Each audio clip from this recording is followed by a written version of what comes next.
Everybody, Baruch Hashem, we're back in the house of Rav Ovadia Yosef Zatzal at Kol HaTer Shlomo in memory of Shlomo ben Rivka. I wanted to mention another point about Moshe Rabbeinu, since today is being Zayin Adar, the 7th of Adar. Today is the Yortzeit of Moshe Rabbeinu. In fact, he was born on this day and he also passed away on the same date. And we know that our sages say, whoever is born and passes away the same day, meaning after 120 years, after the many years that he has in his life, but the same day that he was born, we know that he was 100% righteous, which we know about Moshe Rabbeinu.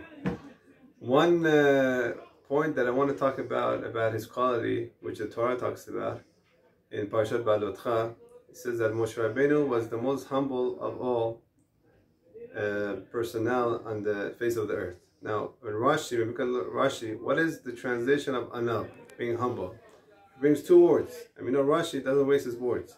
He thought about these words very, very carefully.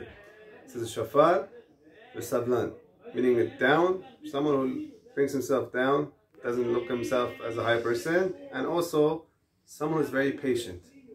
Now, when we look at other places in the Tanakh, in the Torah, we have two other people that the Torah talks about their being humble. One of them is Avraham Avinu, which he called himself Anochi Afar ve'efer, which means I'm nothing but dust and ashes.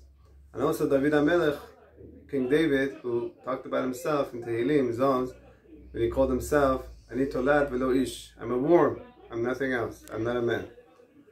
So when the sages put all three personalities together, these great personalities, they say, who's the greatest of all? So they say it's Moshe Rabbeinu. Why?